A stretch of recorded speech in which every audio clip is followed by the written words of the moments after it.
sanaa kuelimisha jamii, na leo na wakumbusha nidhamu na utii. Wanafunzi naomba nieleweke, kwa jinsia zote wa kiume na wa kike, shikeni sana elimu, msiwache ende zake, msishike wengine, huu sio muda wake. Uwapo shuleni jifunzeni uthubutu, chukueni wadadisi, sasa kuwa watukutu, tusomeni kwa bidii, akili zijue vitu, ng'ang'ania elimu kama chuma na kutu. Elimu ni mwongozo wa kila kitu duniani, mshahara bila elimu ndio utakula mtaji, hapo ndo utajua ya kuwa ni namna gani. Huu ni msingi wa mkono haki elimu.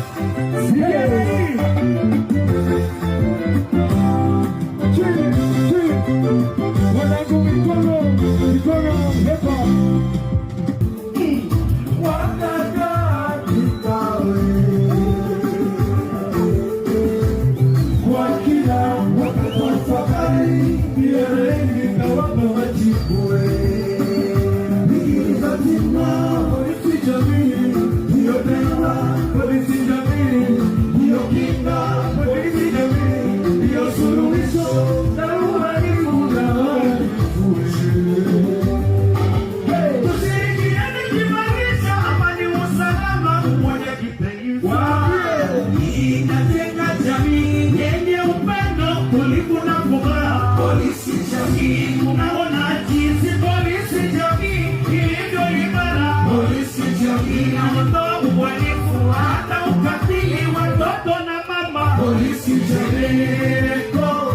Polisi jamii iko imara,